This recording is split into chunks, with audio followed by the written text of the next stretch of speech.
आज की हमारी कहानी है जीवन और मृत्यु एक अटल सत्य। एक गांव में राधेश्याम नाम का एक युवक रहा करता था। वह स्वभाव से बड़ा शांत और सुविचारों वाला व्यक्ति था। उसका एक छोटा सा परिवार था जिसमें उसके माता पिता, पत्नी और दो बच्चे थे। वह सभी से बहुत प्यार करता था। इसके अलावा वह कृष्ण भगवान का एक सच्चा भक्त भी था और सभी पर दया भाव रखता था। जरूरतमंद लोगों की सेवा करता था और किसी को भी कभी भी दुख नहीं देता था।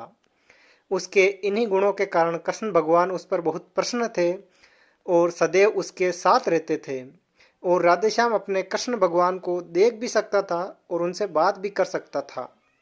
इसके बावजूद उसने कभी भी कृष्ण भगवान से कुछ नहीं मांगा था। कृष्ण भगवान हमेशा उसके साथ रहा करते थे, इसीलिए वह हमेशा खुश रहता था। राधेश्याम कृष्ण भगवान को अपने मित्र की तरह पुकारता था और उनसे अपने सभी दुख सुख दुख बांटता था। एक दिन राधेश्याम के पिता की तबीयत अचानक खराब हो गई। उन्हें अस्पताल में भर्ती किया गया। उसने सभी डॉक्टरों से हाथ पैर जोड़े अपने पिताजी को बचाने के लिए, लेकिन डॉक्टर ने उससे कहा कि वे ज़्यादा उम्मीद तो नहीं दे सकते और उसे अब भगवान पर भरोसा रखना होगा। तभी राधेश्याम को कृष्ण भगवान का ख्याल आया और उसने अपने कृष्ण को पुकारा। कृष्ण भगवान राधेश्याम की पुकार सुनते ही दौड़े चले आए और राधेश्याम ने कहा, हे मित्र, तुम तो भगवान हो, मेरे पिता को बचा लो। कृष्ण ने कहा, मित्र, यह मेरे हाथों में नहीं है। अगर मृत्यु का समय होगा तो वह होना तय है। इस बात पर राधेश्याम भगवान कृष्ण से नाराज हो गया और उनसे लड़ने लगा। गुस्से में उन्हें कोसने लगा। कृष्ण भगवान ने उसे बहुत समझाया, लेकिन उसने एक भी नहीं सुनी।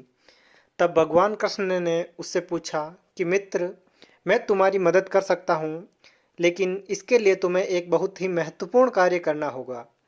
राधेश्याम ने तुरंत पूछा, कैसा कार्य? कृष्ण ने कहा, तुम्हें किसी एक घर से मुट्ठी भर जवार लानी होगी और ध्यान रखना होगा कि उस घर में कभी भी किसी की मृत्यु न हुई हो।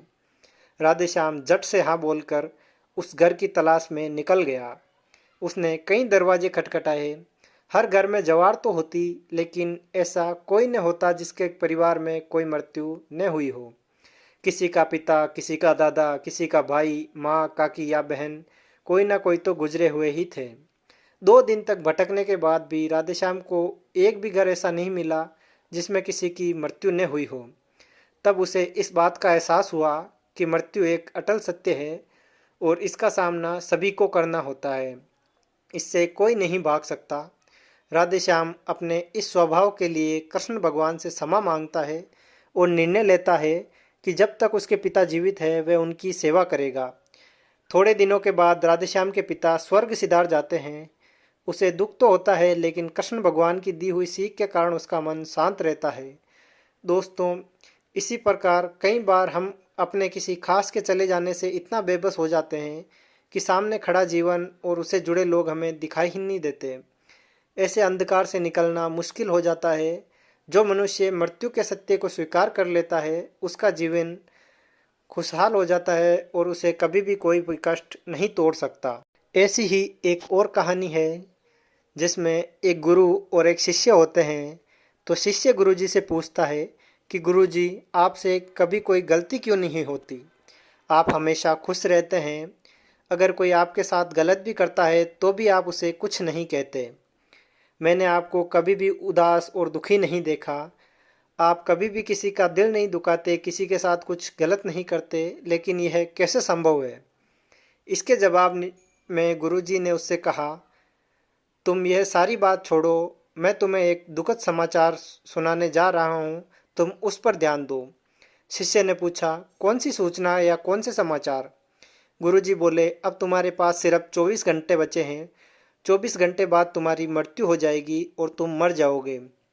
गुरुजी के मुंह से यह बात सुनकर उसके पैरों के नीचे से जमीन खिसक गई।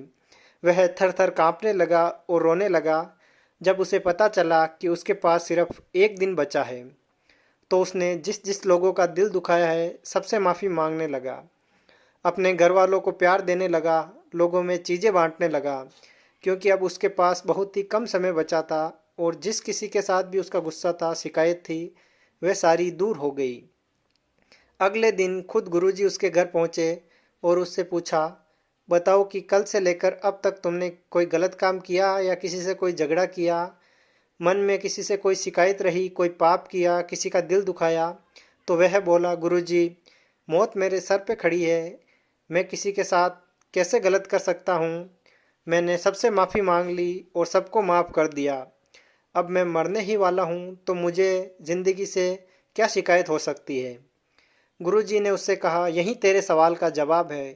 तुमने कल मुझसे पूछा था ना कि मुझे किसी से कोई शिकायत क्यों नहीं होती, या मैं उदास क्यों नहीं होता, या मैं दुखी क्यों नहीं होता। इन सारी बातों का जवाब यही है कि मैं अपनी मौत को कभी नहीं भूलता।